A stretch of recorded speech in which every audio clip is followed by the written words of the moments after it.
kita akan menyanyikan sebuah lagu di mana yang menjadikan ruang rindu akan menjadi kerinduan ya kan ditunggu-tunggu. Jadi nanti ini ruang rindu. Malam masih panjang masih bisa dinyanyikan nanti ternyata.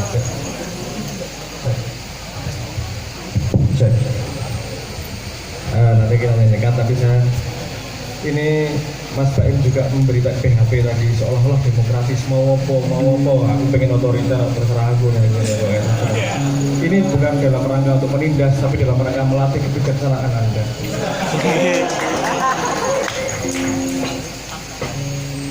Ada sebuah syair yang berkata begini, mawar tak seindah dirimu, awan tak sekejuh tatapanmu, tetapi kau tahu yang kutunggu bukan itu, yang kutunggu hanyalah senyumanmu. Karena semua keindahan itu hanya menghasilkan senyuman. Terus pokoknya asal mesem wes. Mesem itu sedekah, apalagi membuat orang lain mesem. Nah kan luar biasa. Bu, kalau nggak percaya coba seminggu nggak mesem sama suaminya. Wah stres dari suaminya. Nggak enak apa-apain. Jadi untuk para jomblo banyakin mesem. Latihan mesem dan latihan mental. Yang penting tinggi mesem dianggap wong edan nih. Memang sama mesem saja. Melatih gigi untuk terekspos pada dunia. Lagu senyumanmu.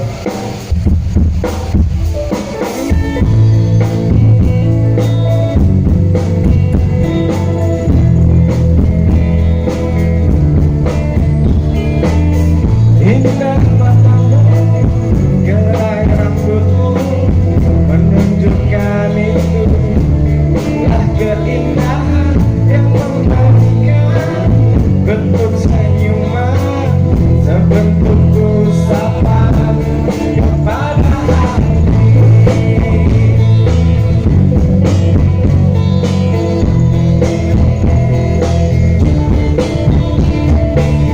Sinar wajahmu, lembut katamu, sepertinya mampu ubah dunia yang terasa begitu hampa, semuanya sirna tanpa cinta. Ku terpegang hati dan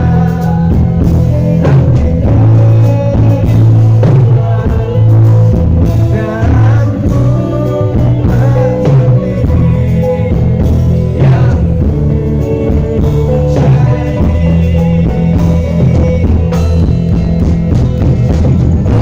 Bukanlah cantikku yang ku cari, bukanlah itu yang aku nanti, tetapi ketulusan hatinya abadi. Ku tahu bahwa rasa indah dirimu, awan rasa kagum katakanmu, tetapi gambarmu yang kutunggu hanyalah senyumanmu.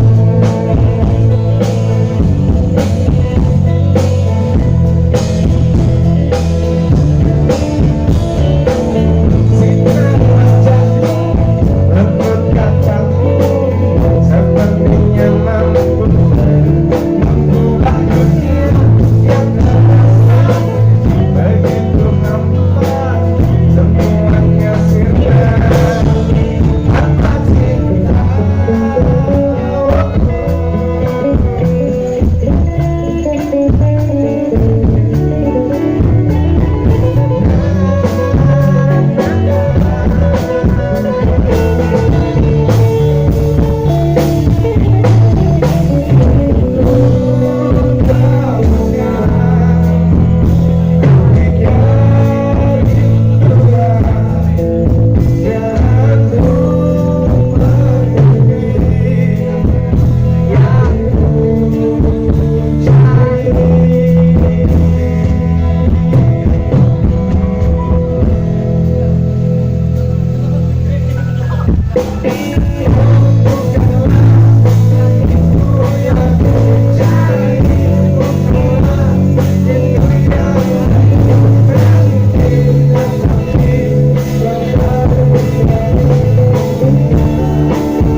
senyumanmu. Kalau lagu Sadar Hati butuh sekitar 6 tahun, 7 tahun untuk orang kemudian menerjemahkan bahwa itu tentang Tuhan.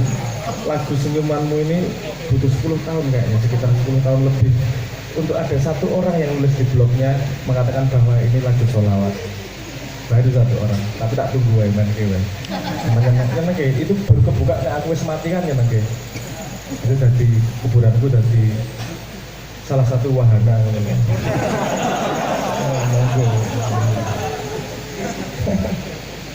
Oke, saya tidak mendengarkan lengkap tadi pertanyaannya, tapi saya respon beberapa tentang yang saya ingat tentang keutuhan tadi ya, keutuhan diri itu tadi, terus ada yang suruh menerjemahkan apakah kita mimpi Kanjeng Nabi kayak manajer Kanjeng Nabi ya, itu bisa saya jawab guys. Terus yang terakhir tadi saya agak kurang menangkap tadi apa membahas demo. Oh, bagaimana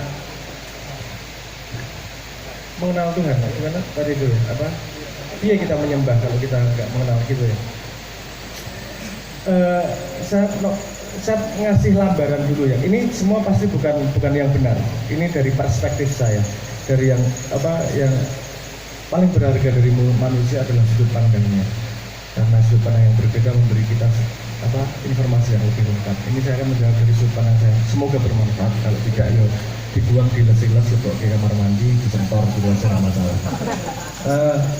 Ini lambaran yang pertama. Ini jebakan dari orang akademis. Orang yang semakin pandai itu bagus, tapi dia ada jebakan yang sebenarnya dia sendiri tidak paham. Kadang-kadang orang-orang pandai itu. Jadi jebakan itu yang saya sebut jarak antara simbol dan makna. Gini, kalau kita ngobrol kan pakai kata-kata nih. Kata-kata ini kan simbol dari makna. Simbol dari makna.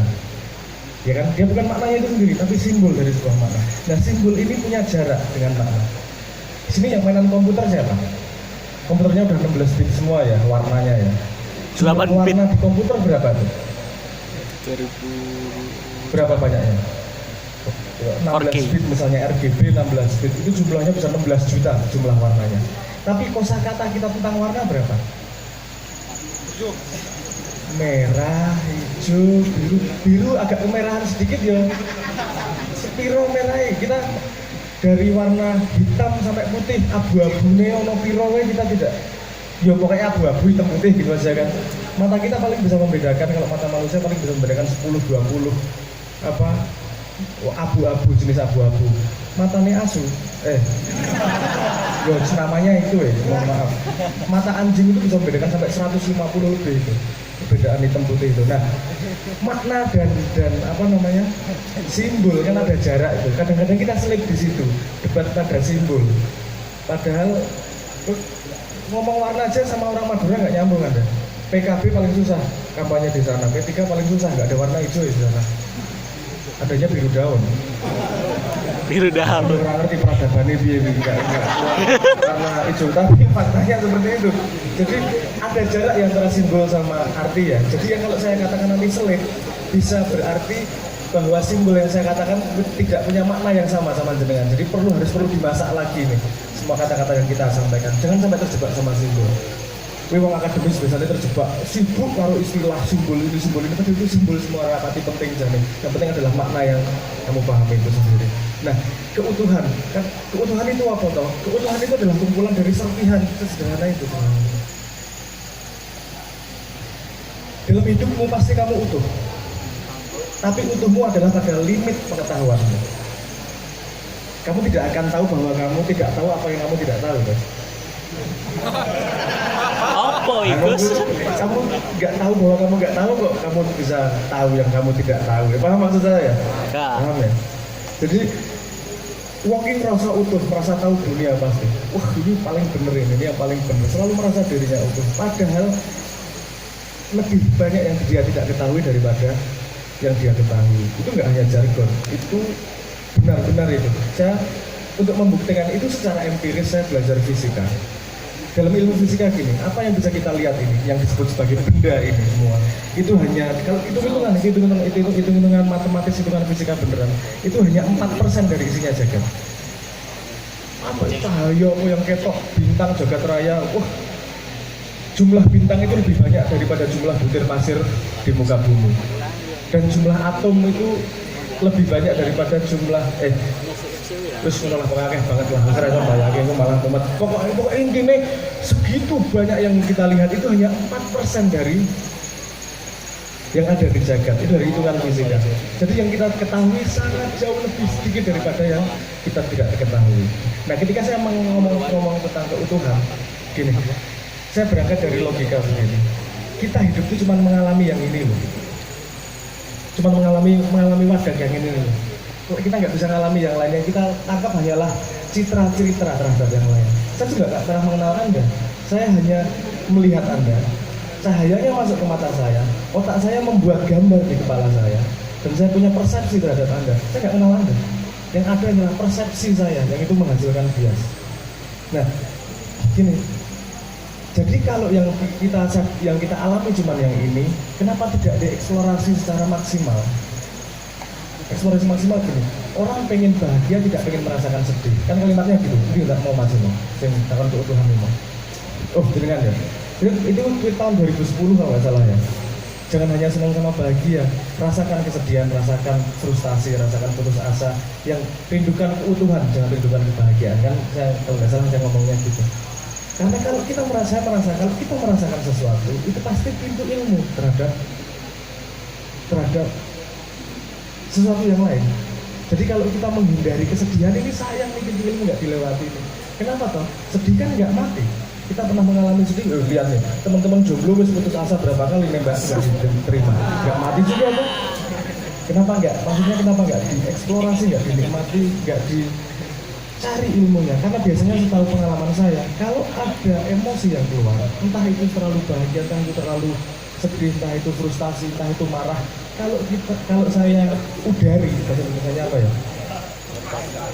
Kalau saya urai, kalau saya bedah, itu ketahuan bahwa bolongnya di diri saya sendiri.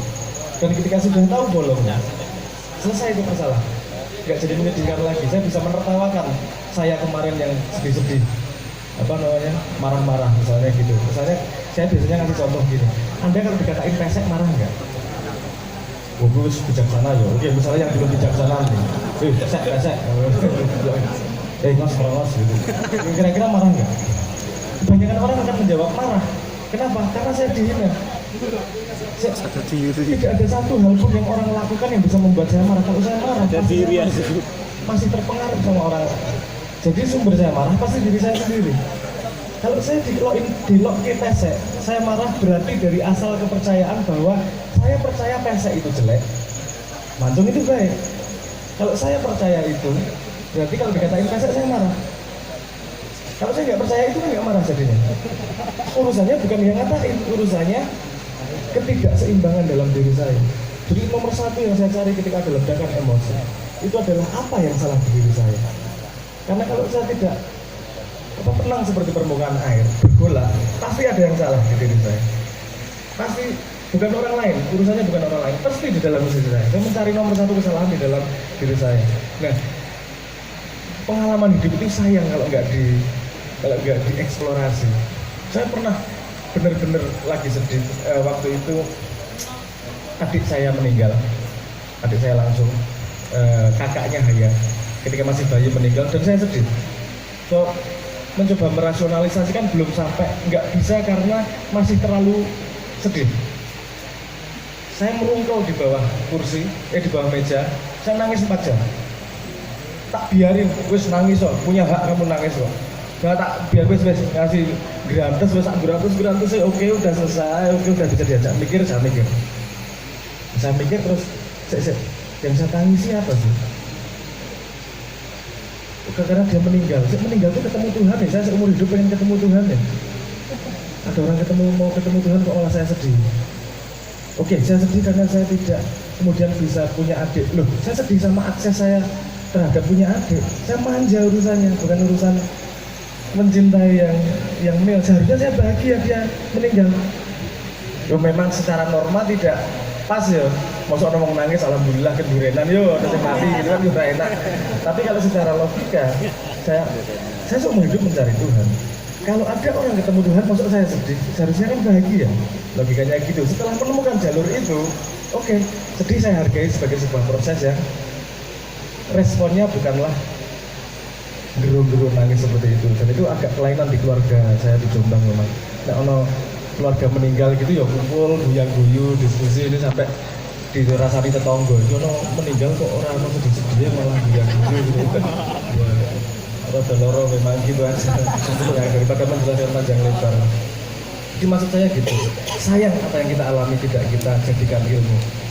Karena menurut saya apapun kejadian dalam hidup adalah katalis untuk sebuah ilmu. Dan saya menggunakan emosi sebagai radar. Kalau saya terlalu marah, kalau saya terlalu bahagia, terlalu menderita, terlalu frustasi, itu mesti ada belief system yang salah. Pasti ada yang tidak seimbang di dalam diri saya. Ada lagu itu yang judulnya Memiliki Kehilangan. Wah, itu tasawuf banget kan, kalau memiliki kehilangan, rasa kehilangan yang dimiliki sebagai bagian diri. Itu inspirasinya dari kehilangan HP, Mas. Oh, apa serius-serius? Saya diberi HP sama bapak, terus ke ATM lupa ketinggalan, terus saya goyang, duh sayang HP ku hilang. Terus apa ya, sedih ya, lagi-lagi saya tuh aku sedih ya. Apa ilmunya di sini? Terus saya urut ke belakang, saya lahir nggak pakai HP, SMP nggak punya HP, SMA nggak punya HP, sekarang punya HP, terus balik nggak punya HP, kok sedih ya? Wong saya dulu nggak punya HP nggak sedih kok. Kok sekarang saya keadaan yang sama kok jadi sedih? Oh, urusannya kebiasaan ini. Saya punya kebiasaan kemudahan, terus kehilangan kemudahan, terus saya sedih. Urusannya manja sedih itu. Nah, setelah saya ketemu kesimpulan itu, selesai. Dia jadi ilmu, tidak lagi membebani hidup saya. Dia jadi ilmu, alhamdulillah jadi lagu. Memiliki kehilangan. Juga puitis-puitis itu. Rasa kehilangan hanya akan ada jika kau pernah merasa memilikinya. Kehilangan HP. Tapi dari kejadian yang sangat sederhana bisa dapat ilmu itu bisa tak pakai kemana-mana gitu loh. Kehilangan apa-apa segala macam. Saya sudah punya frame cara berpikir seperti itu. Nah, betapa pengalaman kita sangat banyak yang bisa digali. Kalau menurut saya Pak Nusoma, Nyon Sewu, ini penerjemahan saya sangat bisa salah. Kanjeng Nabi ketika ngomong 75 kali sehari atau 100 hari, ketika astagfirullah itu bukan, kita kan tadinya kalau ngomong benar salah itu kan perpindahan dari benar ke salah, dari salah ke benar, seperti berpindah tempat. Saya melihat benar salah itu tidak seperti itu. Saya melihat salah itu bisa transformasi ke presisi. Jadi misalnya kita punya ukuran 1 meter, jadi punya ukuran sentimeter. Yang kemarin nggak salah, tapi yang sekarang lebih presisi. Paham maksud saya? Jarak dari Kemiling ke metro berapa? Ya sekitar 30 kilo. Oh, karena pakai kilometer. Nanti sekitar 30.000 meter. Oh. 30.672 mikrometer. Dikaploki wong nggak bisa ngomong-ngomong. Tapi presisinya lebih tinggi. Maksudnya, jadi sepemahaman saya Kanjeng Nabi ketika ngomong 75-100 kali itu menempuh yang kemarin nggak salah, tapi lebih presisi, detail. Karena menurut saya pengalaman hidup membuat kita lebih presisi terhadap segala hal. Hidup ini sangat menyenangkan lah dalam tanda petik.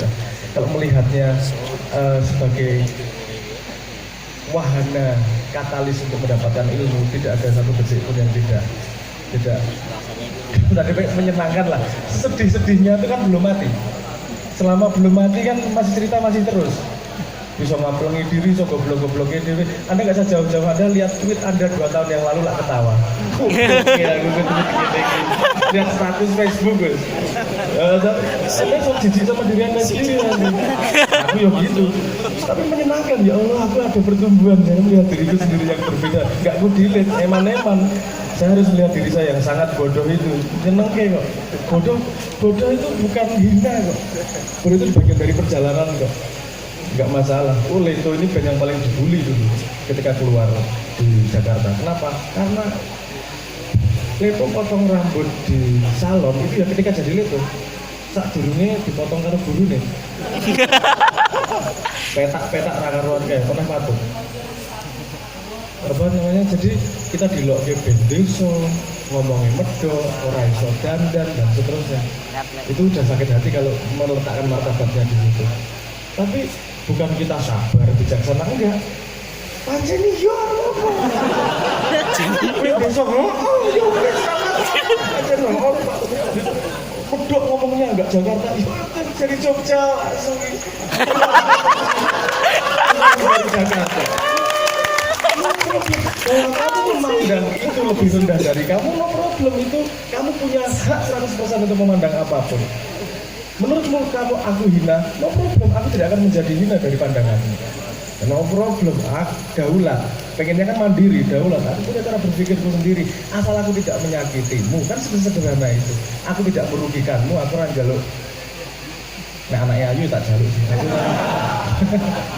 Intinya gitu, keutuhan diri adalah, menurut saya keutuhan diri adalah salah satu jalan yang bisa kita tempuh. Sayang kalau tidak ditempuh. Kita cuma mengalami yang namanya badan ini. Apapun yang kita alami, sayang kalau tidak dijadikan pintu ilmu. Gitu aja sebenarnya namanya gitu. Utuhnya seberapa? Tidak mungkin kita mau ngomong keutuhan ilah ahad. Karena ketika sudah bergabung di situ sudah hilang kita identitas kita juga, toh. Jadi ya sebisa mungkin selama kita masih beriman pada Google Map, ya beriman. Tapi kalau udah sampai, ada beriman pada Google Map kan pertama kali pasti cuma. Percaya Karena nggak tahu jalannya, sendlock dong. Nggak tahu, ikut berimanlah Anda kepada Google Map. Sahabat lah, lumayan. Udah sampai situ, besok Anda pakai lagi nggak? Karena sudah menyaksikan, karena sudah tahu.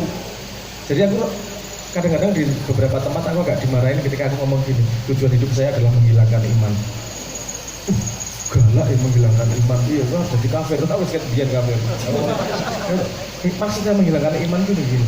Dari kepercayaan mentransformasi menjadi pengetahuan. Dari percaya pada Tuhan, bertransformasi menjadi menyaksikan Tuhan. Percaya bahwa kanjeng Nabi itu Nabi, jadi bersaksi, tahu betul bahwa kanjeng Nabi itu memang patut diikuti. Aku rasa senang percaya, terus terang. Aku rodok penyakitan otaknya memang. Aku gak senang percaya. Tapi tidak pernah informasi itu langsung ku buang, nggak pernah. Tetap ku pegang, tapi aku belum percaya. Sampai aku percaya, nah itu baru saya pengen mentransformasikan dari iman menjadi pengetahuan. Gak pengen pakai Google Map lagi. Kalau ada tujuan tak tekani, itu sampai yo rodok loro sih dulu. Ono wong sepi tak tekani. Guru apa kowe guru santet tak sinau santet. Ya masalah. Loh, aku karena ketidaktahuan saya terhadap Tuhan. Saya menjawab kepada Anda. Karena ketidaktahuan saya pada Tuhan yang saya andalkan itu membabi buta. Pokoknya aku menuju Tuhan lewat mana saja. Ini dianggap buruk sama orang yang ku cari Tuhan, siapa tahu lewat situ. Apakah ada kemungkinan buruk? Sangat ada. Yang saya andalkan cuma gini, mosok nggak terharu Gusti Allah. Aku mencari jenengan sampai masuk jurang, mosok nggak terharu. Kalau manusia aja bisa terharu, mosok Tuhan nggak maha terharu gitu. Jadi apakah saya lebih tahu Tuhan? Nggak tahu. Yang saya punya hanyalah membabi buta. Membabi buta, wes kemana tak cari wes. Apakah saya paham? Sampai sekarang saya nggak yakin saya paham. Yang saya yakin adalah yang saya pahami toh. Jadi apakah itu berguna buat Anda? Belum tentu. Tapi minimal menjadi perspektif lah. Menjadi rambu-rambu, menjadi siapa tahu nanti Anda menghadapi masalah yang sama. Dan jangan pernah mengikuti saya. Mau aku wong bejat deh. Mohon dibimbing. Kan kalau bimbingan itu. Penyesalan yang belum kau sadari. Mending kita gandengan bareng-bareng ikut kanjeng Nabi. Karena menurut saya tidak ada satu orang pun yang tahu segalanya. Semua orang punya pengalamannya sendiri dan semua orang pasti lebih ahli dalam sebuah bidang dibandingkan orang lain. Mungkin urusan musik patut lebih pintar daripada Cornell. Tapi urusan mencari wanita mungkin lebih pintar Cornell daripada Patuk. Dan mereka bisa berkolaborasi untuk menggunakan musik untuk mencari wanita. Misalnya gitu kan lebih indah perkawinan pengetahuan itu. Jadi membuat kesempatan kita saling berguru satu sama lain. Yang jenengan tadi yang Masnya mungkin sudah terjawab Mas. Itu perspektif saya nggak tahu Mas. Karena logika sederhana Mas. Kalau kita tidak tahu apa yang kita cari, bagaimana Anda menemukan? Kita nggak tahu yang kita cari loh. Gimana yang kita menemukan? Itu setahu saya apa yang dilakukan oleh Nabi Ibrahim. Menidakkan yang bukan itu. Iki ora ya kok ora. Iki ora ya kok ora. Sampai semuanya dienggakkan, yang tersisa pasti yang itu. Karena kita tidak tahu apa yang kita cari.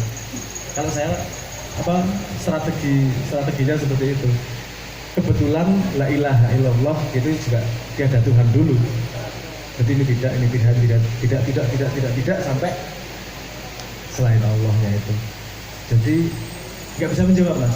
Yang bisa saya share adalah strategi membabi buta dan menidakkan itu tadi.